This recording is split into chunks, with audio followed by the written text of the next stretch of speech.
We're making keto chia flour bread. We're going to get straight into the recipe and I'm going to give you some useful information after. Let's go.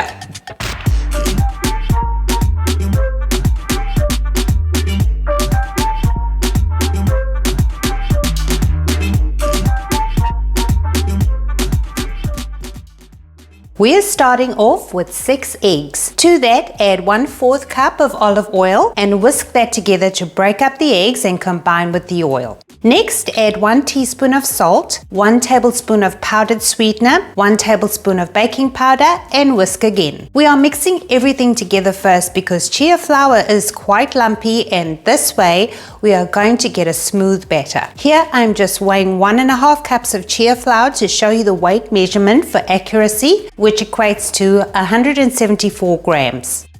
Add the chia flour a little at a time, whisking in between, and scrape the sides of the bowl each time as well, and I did this 3 times. Final scrape of the bowl and you will get a thick consistency. Add all of the batter to your loaf tin and you will see how thick this batter is as I pour it into the tin. Then spread it into the corners and smooth it off. Take your time with this because however you have it, that's how your bread will turn out.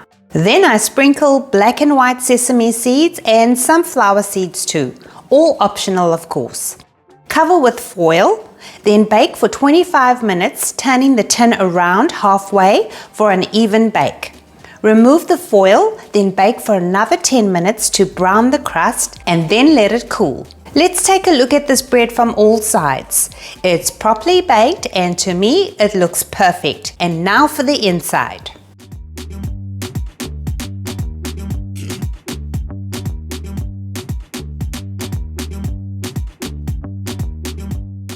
It tastes like whole wheat bread and you know it's chia flour, so it's going to be very filling for you.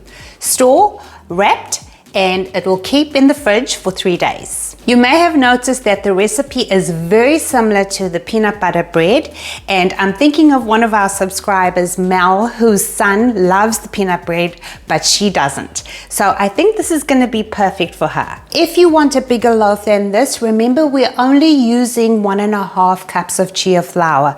Some keto bread recipes for bread require 5 cups. So you are more than welcome to double the ingredients and bake for longer. Likewise, if you're using one of these, I would just use the same amount of ingredients for a taller loaf. I'm actually doing a lot of recipe testing with chia flour.